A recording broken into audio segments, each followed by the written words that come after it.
ever been called a pushy parent for just asking why reading is so hard for your child? Have you been dismissed by school administration and told not to worry? Well, today I'm breaking down a comprehensive evaluation. I'll talk about the specific tests you need to request in order to get real answers. These tests are essential in order to understand all of your child's struggles. So grab a notebook, pour your favorite drink. This episode is for you. Well, hello everyone. My name is Tracy Young, OG Tutor Extraordinaire, founder of theliteracykeys.com, and most importantly, mom of a dyslexic daughter. Welcome to my podcast, where you'll discover ways to unlock your child's reading potential. I'll share tips, strategies, and war stories that have happened along the way, because everyone deserves to be able to read. So let's get started. Well, hello everyone. Last episode, we talked about twice exceptional kids, and I listed a bunch of tests that need to be included in a comprehensive evaluation. Well, that got me thinking that I threw a lot of acronyms out at you, but didn't really go into what each test is trying to uncover. So guess what I'm talking about in this episode? Bingo! I'm going to unlock the ABCs of testing for dyslexia and explain what's included in a comprehensive evaluation. Now, part of the reason that this is so important is that when you request or you ask the local school to evaluate your child, many of these tests are not included. Let me say that again. They are not included. Now, I know this from a personal experience when the local public school evaluated my daughter and said basically that I was a pushy parent and to relax and stop being so demanding. In hindsight, their testing was not a comprehensive evaluation or even considered testing for dyslexia. What it was, well, let's not go into it. My goal is that by the end of this episode, you'll feel clearer and more confident knowing which tests to request and understand what they're evaluating, whether you're testing for dyslexia or testing for ADHD or other items. Now, one of the biggest myths I run into is when an administrator will tell a parent that if their child is passing classes, they don't need testing. Wrong. Full stop. Wrong. Dyslexia has nothing to do with how bright your child is.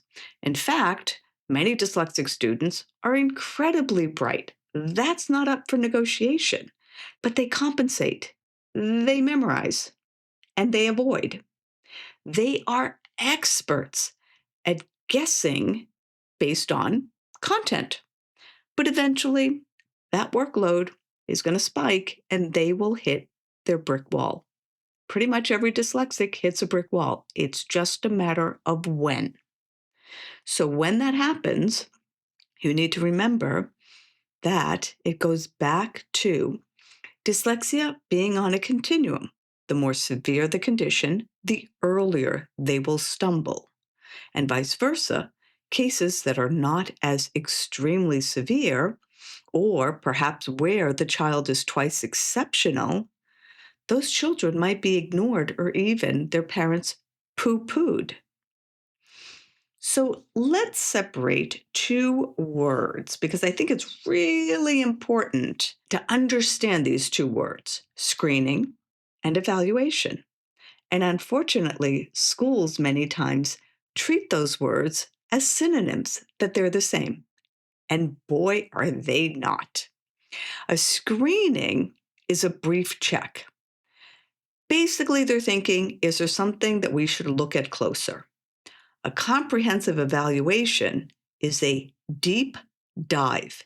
It looks at multiple skill areas to explain why this is occurring and not simply confirm the what is occurring.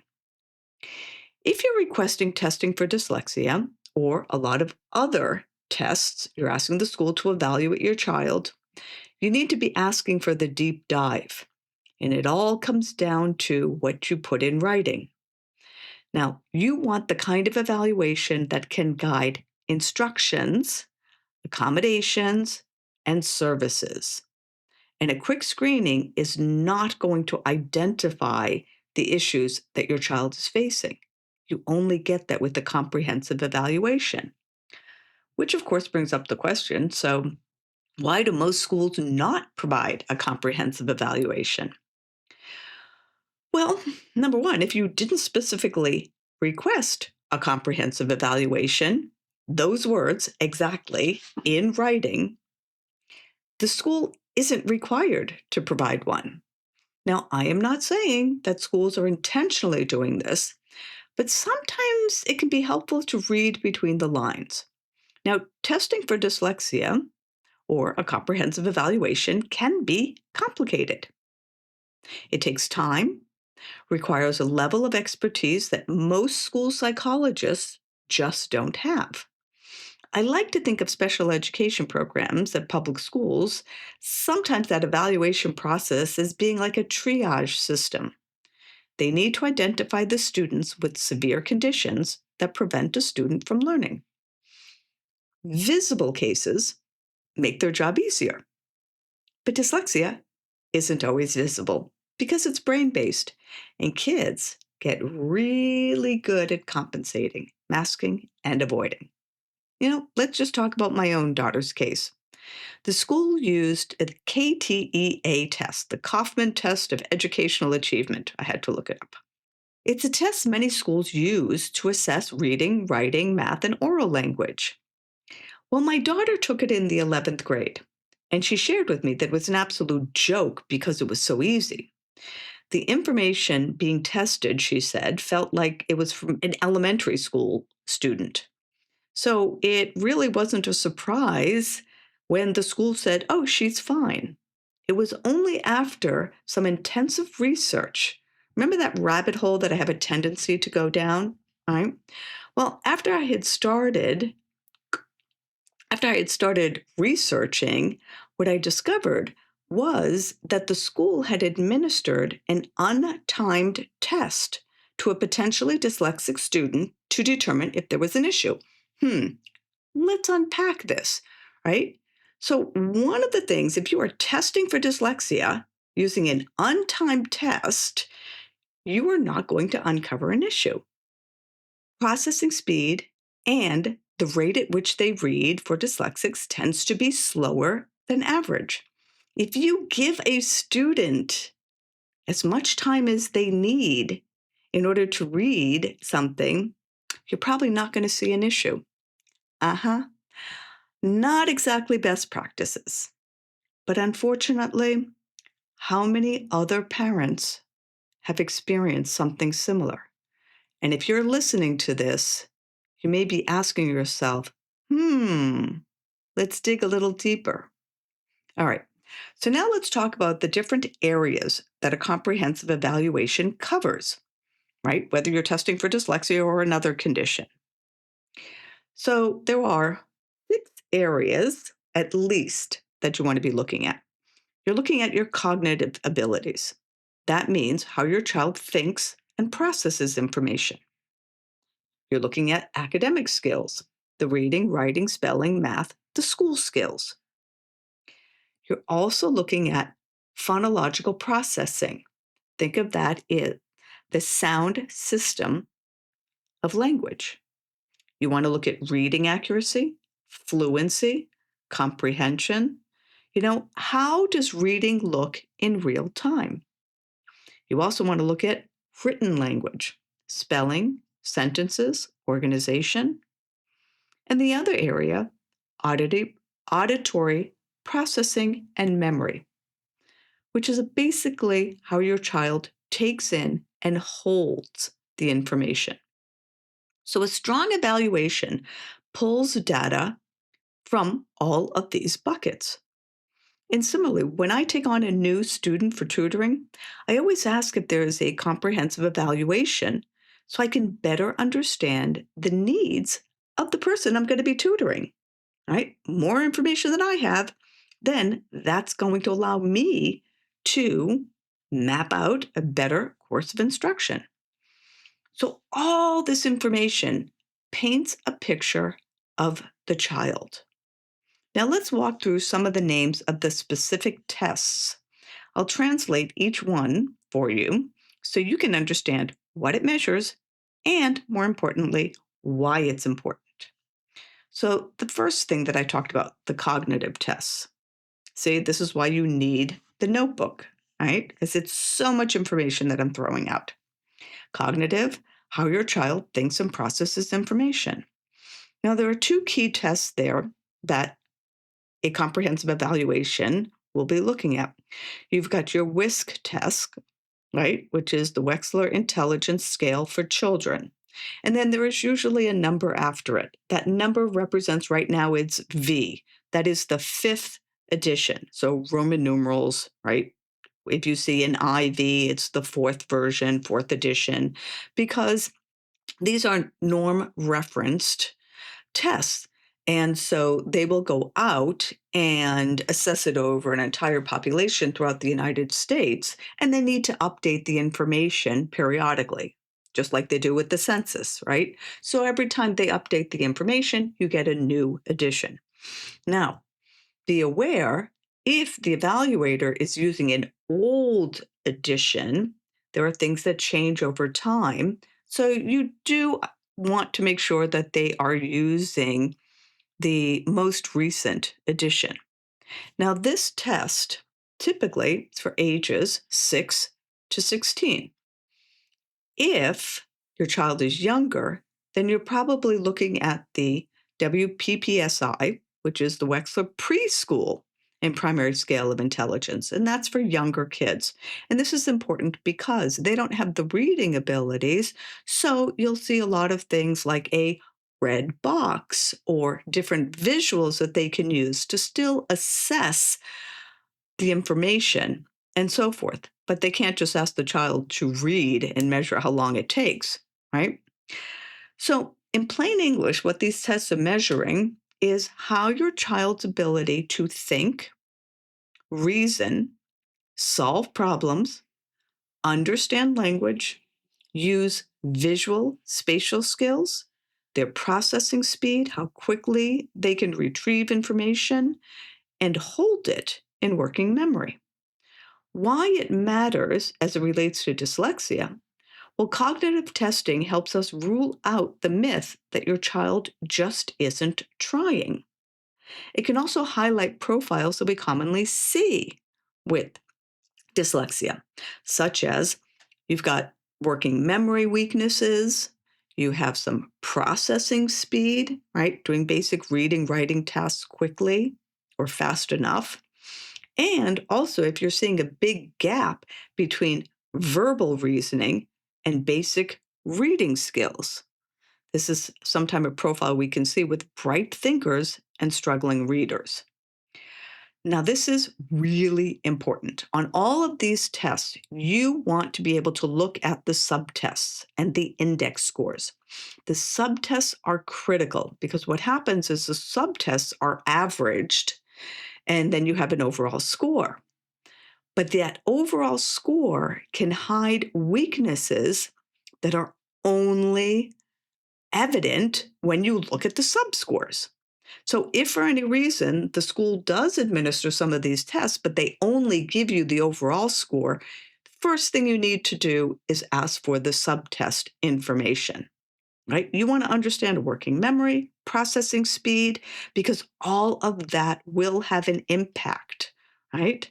Not just on reading, spelling, note taking, but also timed tests. All right, so the next area of testing covers academic achievement tests. And there we're looking at the Wyatt and the Woodcock-Johnson. These tests measure accuracy, so reading accuracy, reading comprehension, your spelling, your writing, your math, and they show where your child is performing compared to same age peers. And this is important. This is what norm reference refers to. Why is this important, right? So let me give you an analogy. Let's say your 10-year-old child can lift 15 pounds. She trained for 3 months to do this and is extremely proud of her accomplishment. And she should be, let's face it. Now, how would you feel, however, if I tell you that the average 8-year-old, so someone 2 years younger than your child, can lift 20 pounds without any practice? All of a sudden, your child's achievements take on a completely new light. And that is why norm reference tests are essential. So, why does all this matter? Well, dyslexia is a specific learning disability in reading, and you want to understand the impact on reading and spelling.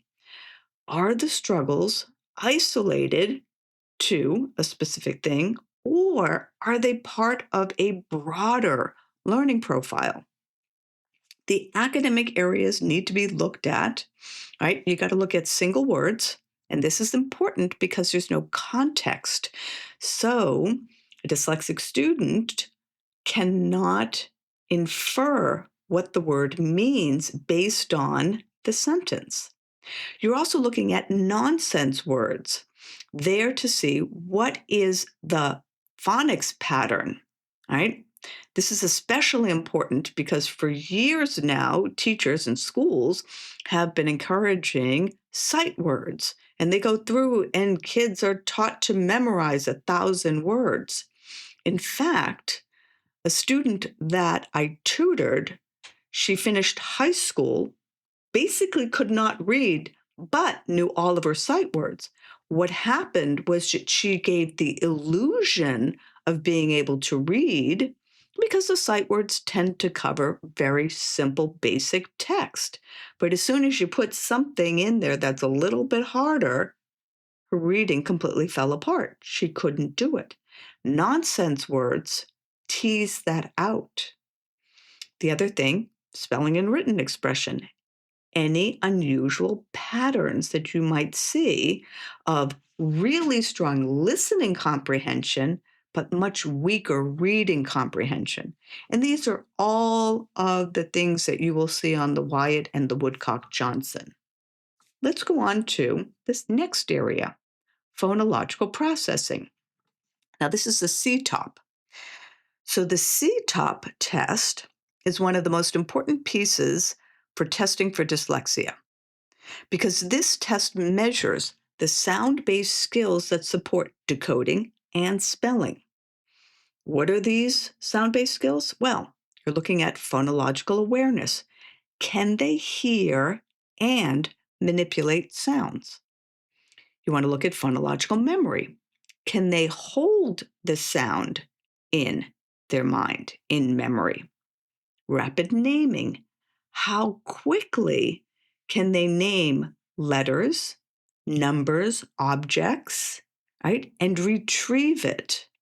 I'll never forget that when my daughter was being assessed and afterwards we were talking, she was like, "Mom, you know, what's the name of that bird, that black and white bird that lives in the Arctic or whatever and was wearing a tuxedo?" Now, mind you, she was in the 11th grade at this point. I'm like, penguin? She goes, "Yeah, I could not. It took me so long to remember what that was called." These are things that all of a sudden we laugh at, but in fact will show up on a CTOPP or any comprehensive test for phonological processing. Why is this important? Just to finish up this area, is if your child can't reliably hear, hold, and access sounds, reading and spelling are just going to fall apart. All right, number 4, this brings us to the area for the test of real-time oral reading, the GORT test. And this test measures how reading sounds out loud in real time, right? when your child reads a text or something, what does it sound like? But this is a test that formally measures the accuracy. Are they actually reading the words correctly? The rate. How fast are they reading these words? The fluency. How smooth and automatic does it sound? And comprehension. Do they understand what they're reading? Again, these are normative referenced tests. So it's not just, well, they sound good, it seems to be okay. How does your child compare to other children in the United States or the English speaking world at that same age? And that can be a completely different story. The GORT can help validate the parent saying, this is what I'm hearing when my kid reads. All right, now let's move on to the next area or the next test. It's called the Tower, and it basically is word reading efficiency. It's a short but powerful measure of automaticity, right? And it looks at sight word efficiency, how quickly can they read these sight words, and the phonemic decoding efficiency, how quickly can they read nonsense words. And remember, I see it all the time in my tutoring, the nonsense words, that's really going to trip up the kids, especially if they've memorized the sight words because they really don't know the structure of English. The next test I want to talk about is the TOWEL. And this looks at writing, but beyond just spelling. Because what it looks at and evaluates, it measures sentence structure, grammar, vocabulary use, and overall writing quality. Now, many dyslexic students also struggle with written expression. So they might have great ideas, but the spelling, the sentence building, or the organization really trips them up. So this test helps a parent understand the difference from having a lot to say, but struggling to get it onto paper. All right, let's go on to the next test. TAPS. It often shows up in comprehensive evaluations, especially when listening, memory, or following multiple step directions is of concern. This test measures auditory memory, auditory cohesion, which means that they're making meaning and they understand what's being said, and the phonological aspects.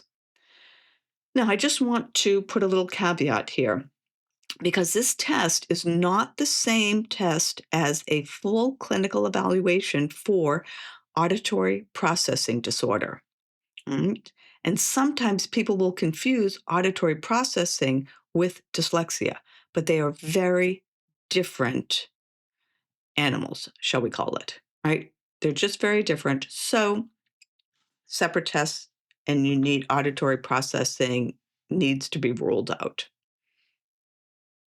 The last thing that I want to talk about is really important for older students. And this test is called the Nelson-Denning. And this test is really important for middle school, high school, or even college-age students. It measures your reading rate, the vocabulary, and the comprehension, but at higher levels, not what the KTEA measured that they gave my daughter, and she was like, Mom, this was a joke.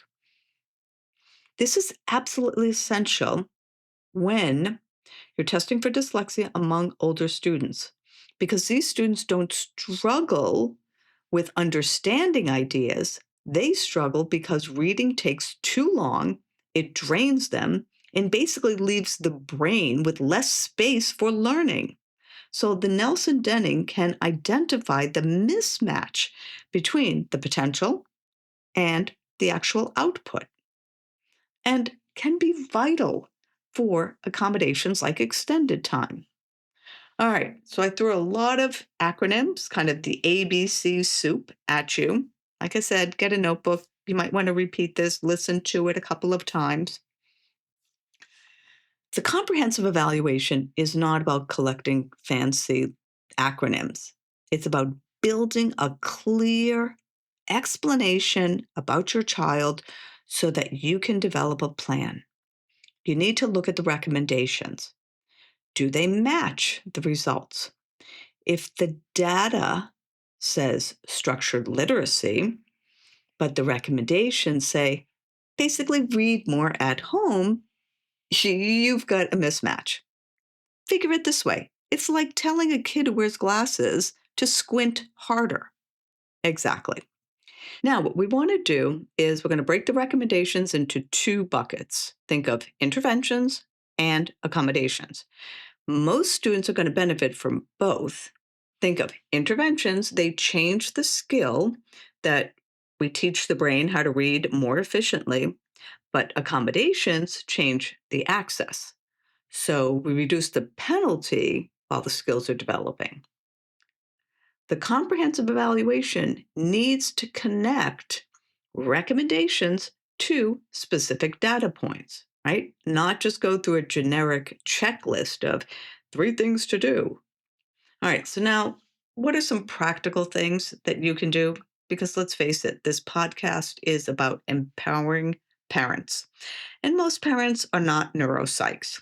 So I have 3 things that I think will be helpful. Step 1, you want to ask for the right thing in writing. So if you're requesting texting for dyslexia through the school, you need to put it in writing.